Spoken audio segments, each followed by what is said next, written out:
We're going to look at some great manipulations and color photography today, or manipulations with colors of photography. You know, we've talked about, or we haven't talked about, the book talked about conceptual photography regarding the medium as a way to make statements about itself rather than the subject in front of it. You got postmodernism of the 80s. The photograph should endeavor to provoke thought about current social phenomena. This is Andy Warhol, of course, and he did quite a bit of that. But manipulation's been around as long as photography, and this so much, what we're looking at now is not, it's certainly not straight photography, but this art is not possible without photography. Andy Warhol started with the photographs of Marilyn Monroe, or for his disaster series, death, disaster, funerals, car wrecks. These were by far the most fun. I'm sure that Liz Taylor didn't pay for this, or Marilyn Monroe for this one, or Elvis. I mean, this was done in the dark room and then transferred and silk screened.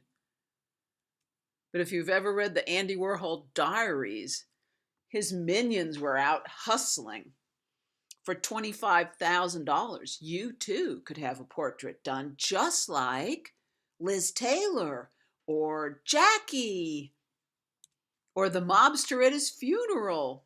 But he really did interesting things, but they couldn't have been done without photographs and silk screens.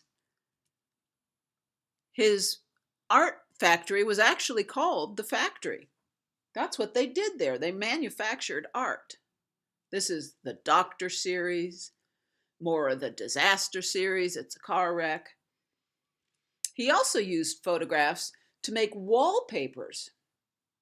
He did the cow. He did Mao Zedong. This is an installation at the Andy Warhol Museum. And if you're ever in Pittsburgh, you have got to go see the Andy Warhol Museum. This is the room of the silver mylar pillows. It's a pretty great place. But some of it looks like photography that's been manipulated. But much of it, the colors are so garish and wonderful and different. And these are big. These are large. That's Truman Capote. But he would start with Polaroids. And then he would make silk screens.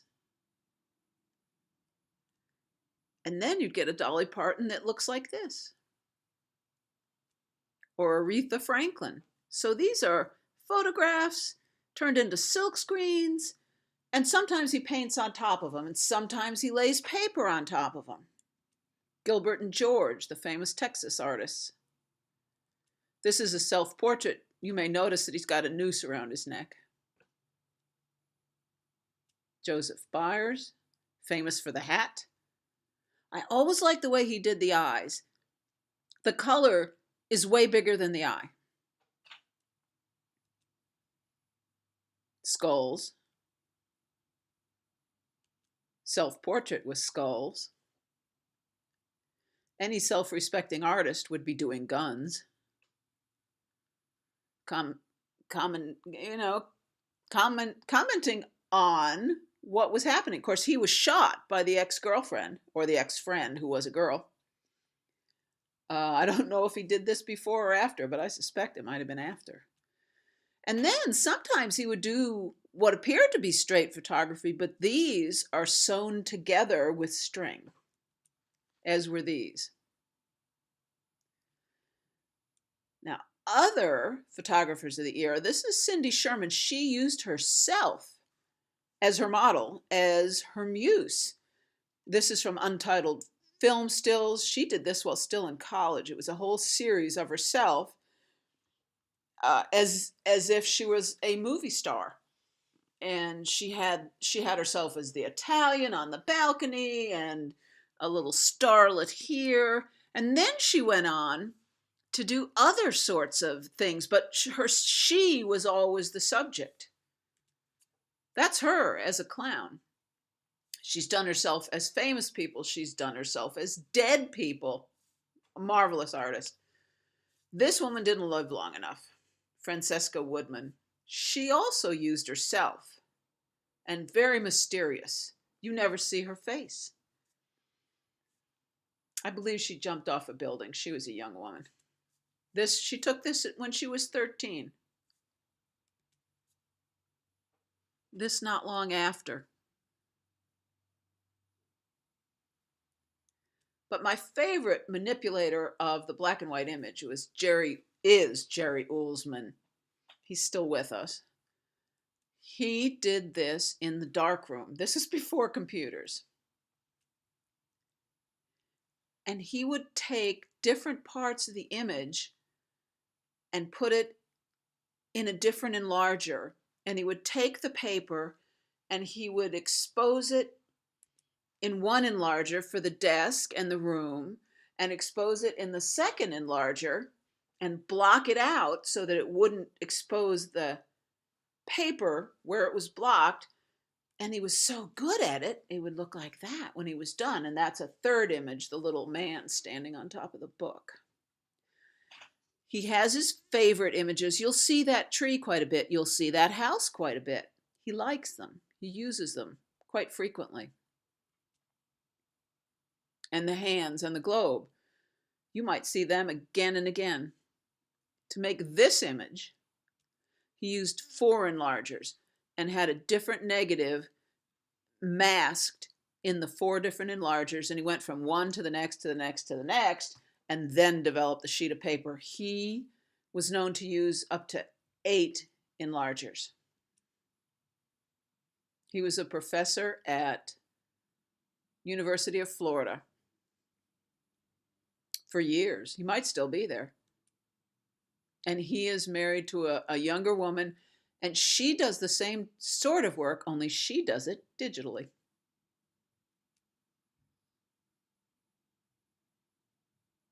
Aren't they magical? This is the one that I first saw where I fell in love with Jerry Ullman.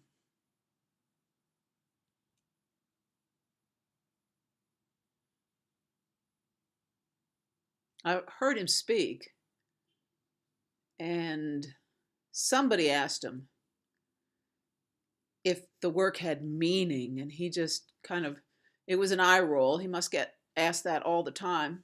Suitcase full of clouds, people looking out of the glass. He studiously avoided that. But I think we all know that all artists, part of themselves, go in the photograph. Maybe it's what attracts you about those hands, or the sea, or a particular wave or stones.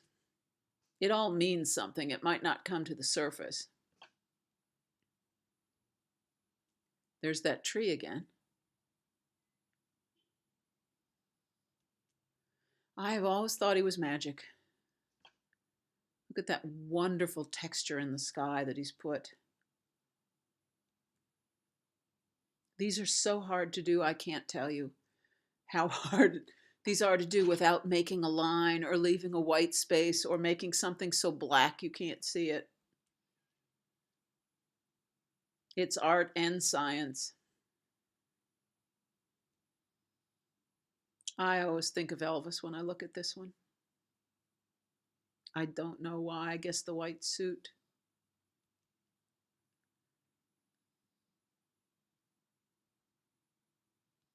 Same woman flipped around. You see the body curved, and then you see the face, and I absolutely think it is Elvis. I think I remember that from hearing his lecture.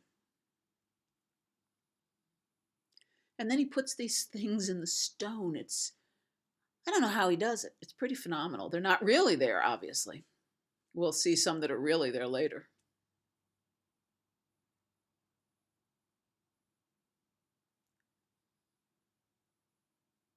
So he has created this from bits and parts of real photographs, but they are manipulated. And he goes farther and farther and farther.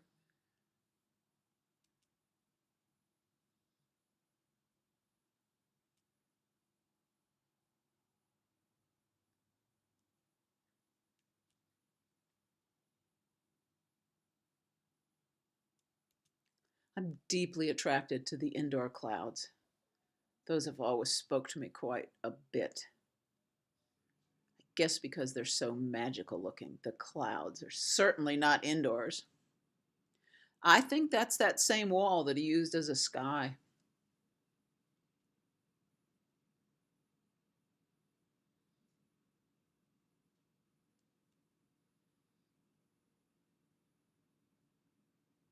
They're not real large, most of them. They're probably 16 by 20 on average, which is good sized.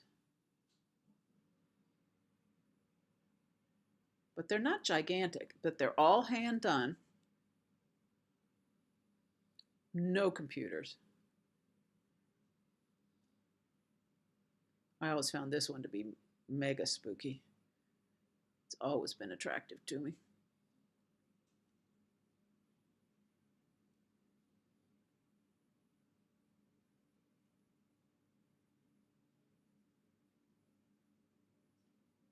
He had a show in Oklahoma City. It's been a couple decades, I'll bet.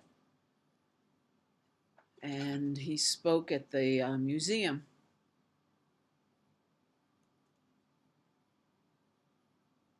He taught a class at Quartz Mountain.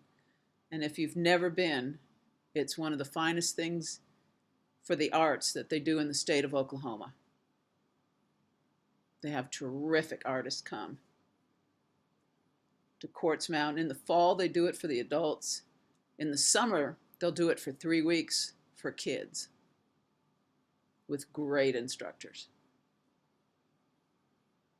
He likes the suitcase. He uses the suitcase quite a bit.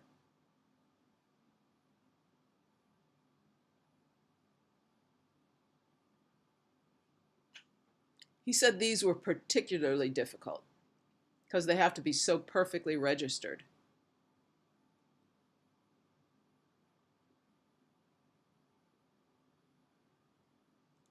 And he loves this wave. You see it quite often. Positive and negative of that leaf. And do not forget the shadows. If you're going to do manipulations, if it's floating, it has to have a shadow, or else it looks like it's sitting on the ground.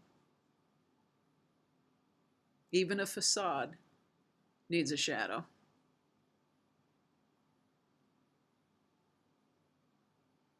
You've seen this woman before if you've been paying attention. In that very pose, she just wasn't covered with rocks. Don't forget the shadow. If you're gonna float the woman, you gotta have the shadow. I remember him talking about this one. He couldn't decide how many feathers were going to stand on the sofa. And this is what he ended up with. Another artist I'm really quite fond of, and I met her at Quartz Mountain as well, Holly Roberts. She starts with a photograph and then she paints on top of it. Sometimes you can see the photo, sometimes you can't. These are early ones, and you see less photo, more painting.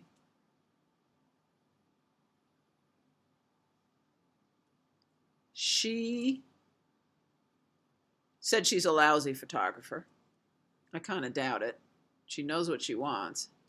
She said the way that she created art was she did a piece a day, every day. She would put up the photo, or perhaps two, and she would paint a piece every day. These are probably 11 by 14. And sometimes you can see where the photos are. You can see where they've been pasted down by the maybe glue underneath them and then paint on top. I think she's marvelously creative. But she would teach the students and she would say, don't wait till it's perfect. Start. Start. If you're going to do a painting a day, you have to start. You can't wait for perfection. See where it go and see where it takes you.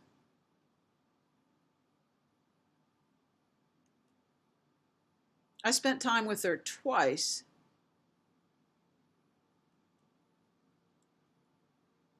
And the last time we had a conversation, she told me she wasn't painting as much, that she had become a crone, and she was using her time to pass her knowledge on more to students than she was making her own art. She was still making art, but she was spending more time passing on her knowledge.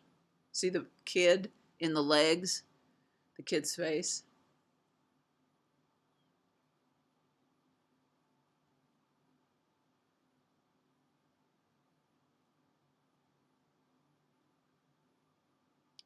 Those are some of the earlier paintings. And then she got more colorful. A decade later, when she did her second book, I thought it was a lot more colorful.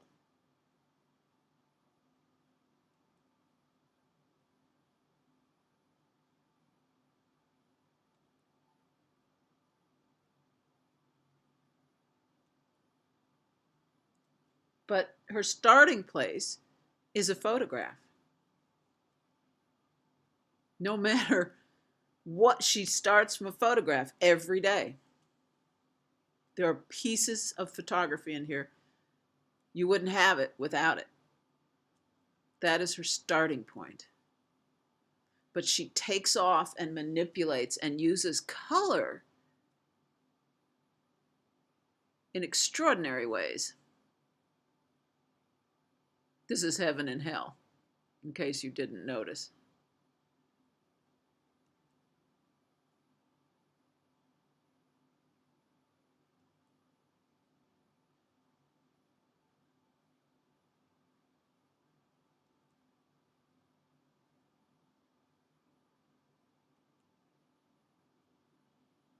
I love the body of the horse being a sideways tree.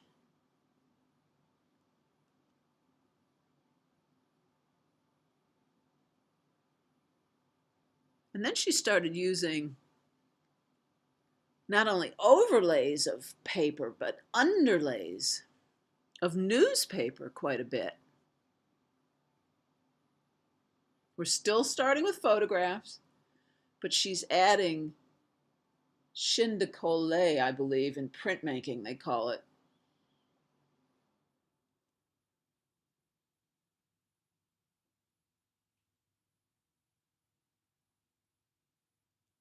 But quite frequently, she'll have pieces of text now, newspaper. There's newspaper on the trousers.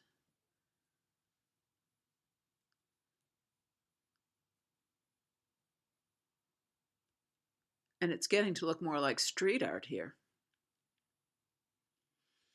Somebody else who uses photographs to start his art is Chuck Close. This is some of the early work. Black and white photograph translated to black and white painting. There's the close-up. He started painting like this, and then he got the disease that put him in the wheelchair. And he talks about it. It gave him sort of hallucinations. He started to see differently. And when he did, he started to paint differently. Here is technically how it happens. So he starts with a Polaroid, but it's a big Polaroid. Polaroid at one time had a dozen 20 by 24-inch cameras that shot gigantic Polaroids. And then he would grid it. And then he would use his imagination. This is his buddy Lucas Samara. And then it got a little weirder.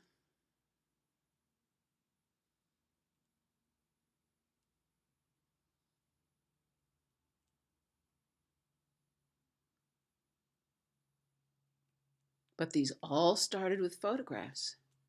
There's the start, and you can see he's laying on the grid.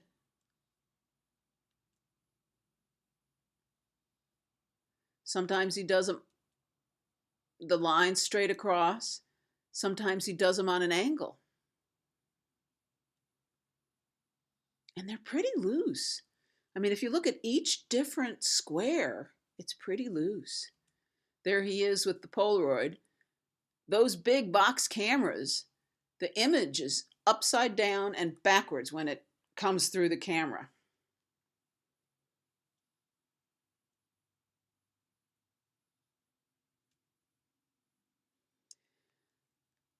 Now, Andy Goldsworthy is a completely different artist from the other master manipulators. It's not the photograph that he's manipulating, it's nature. And he builds things that are not permanent, that he expects over time will disintegrate. They will go back to the dust that they came from. So he builds these things. These are Karens that he builds. And he photographs them at different times of the day, at different seasons. But eventually they will be gone back to the earth. And the only thing that will remain of them are these photographs. Different seasons, different lights. They look entirely different. He not only works with stone, he works with ice. Now, what could be more temporary than an ice sculpture? I personally, a leaf sculpture, which he also does, or dust sculptures, which he does too, and shadows. He works with all of those. And you would have no record of his art if you didn't have photography. And that's what he uses photography for. He's an extraordinary artist. He's a Scot, and he lives out in the country. And apparently in the morning he says to his wife, well, I'm off to work now. I'm going out to make art. And that's what he does. The neighbors, don't you think, must think he's quite extraordinary. So he makes these ice sculptures, different times of day. They look entirely different.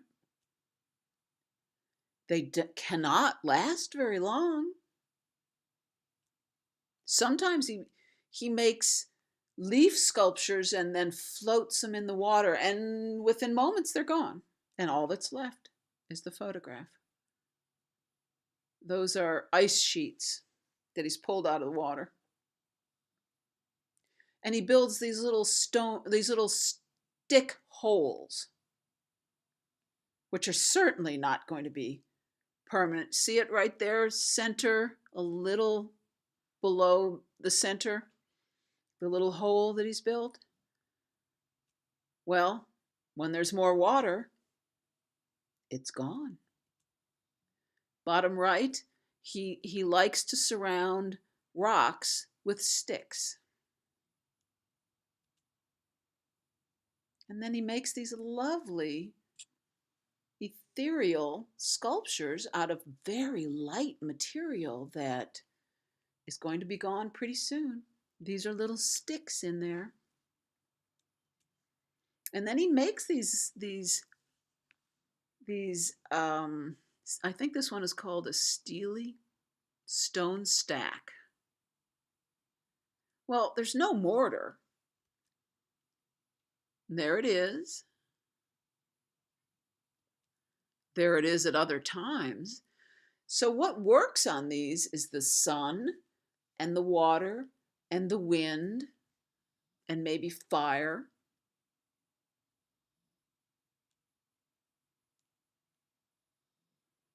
So he's out there at various times, at various seasons, documenting how his work looks. And for this series, he went out every day at low tide and did a new piece of art, and then photographed it, and then came back. after the next tide had washed it away, and he did another one. He did this called Garden of Stone. This is the concept, a tree growing out of a stone. He did it for the Jewish Museum in New York. Well, they had to pick the boulders. They had to carve out the boulders, and they did it with fire and water. He thought that was kind of natural. So there they are, carving out the boulders. Because a tree is going to grow in them, you must have room for soil. So you see the backside on the top, and drilling it out, it's going to be a tiny hole on the top where the tree grows. So they worked on them. They moved them into place. They had certain people plant the trees. In the Jewish religion, planting trees is a big deal. A big deal. When I was a kid, I can remember we would buy trees to plant in Israel. We would send them $5 of our little kid money to plant a tree in Israel. So there's the tree growing out of that big boulder. But you have to keep in mind, if that tree, and they are going to care for it, and that tree is going to grow, when it gets big enough, it will crack that boulder. Or at the very least, I don't know, it will misshape, and changes will happen. Probably they will break. That's what he plans, as far as I know. They will break the boulders when the trees get big enough. So it is a living, breathing, growing piece of art on the roof of the Jewish Museum in New York. This one, Pools of Light, he was contacted after a hurricane came through, and I'm sorry, I don't remember where, and all this precious wood, what are you going to do with it? They shattered all these trees, and they had all this wood, and he set these up. This is the same place, the same wood at different times of the day. That's why the change in the color. The wood stays the same. It's the direction of the sun. If you look at these, one is mid-morning, one is later in the morning, one is high noon, where you don't see the light is flat coming from the top, so it doesn't change like it does here as it gets later in the day. So I think he's a artist, alchemist, scientist. He built this West Coast Sea Cairn, again, in a place where the sea is going to meet it and change it. And he photographs it, different lighting condition, different days, different times.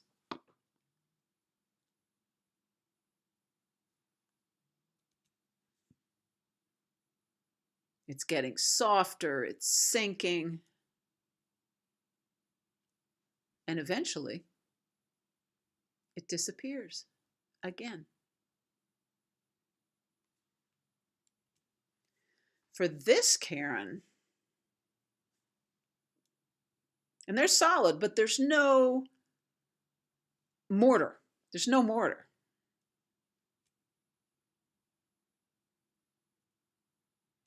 He also built a shell-like object where it might have come out of, so that you have the two pieces, the cairn and the not cairn, and the interplay between the two is pretty wonderful. You know, sometimes the shadows are one thing, and then at a different time of the day, they're entirely different.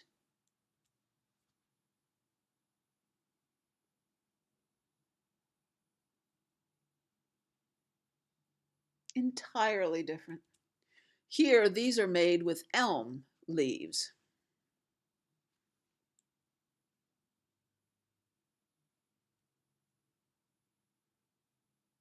This is what he does when he says, honey, I'm going off to work now.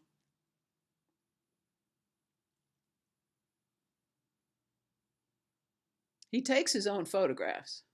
He's quite good.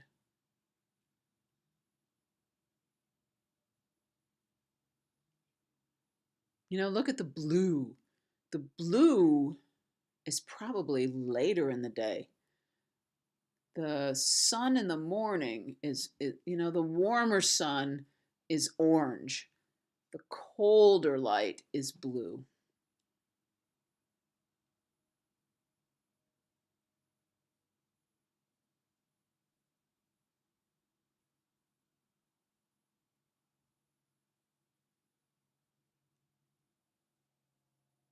Aren't they just beautiful?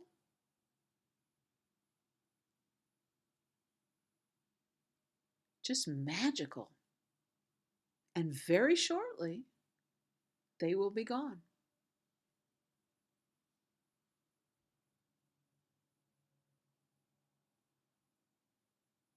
And without the photographs, poof.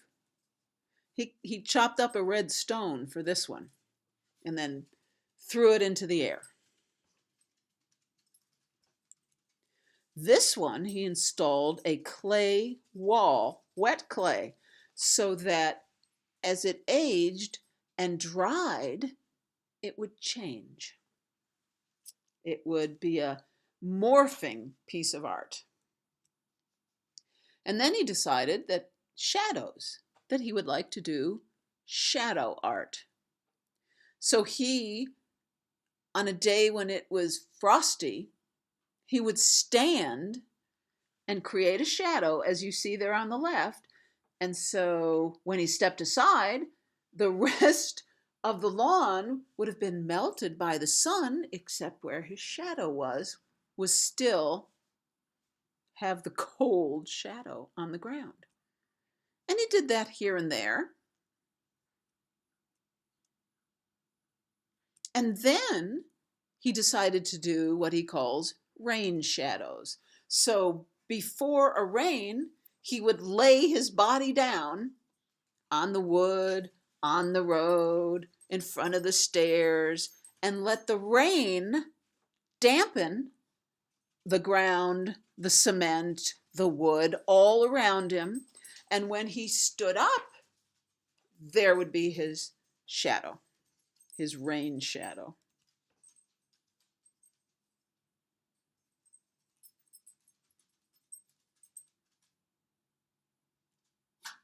He would wrap boulders in leaves. He built these cairns. These are so temporary, he knew that a tide would take them away.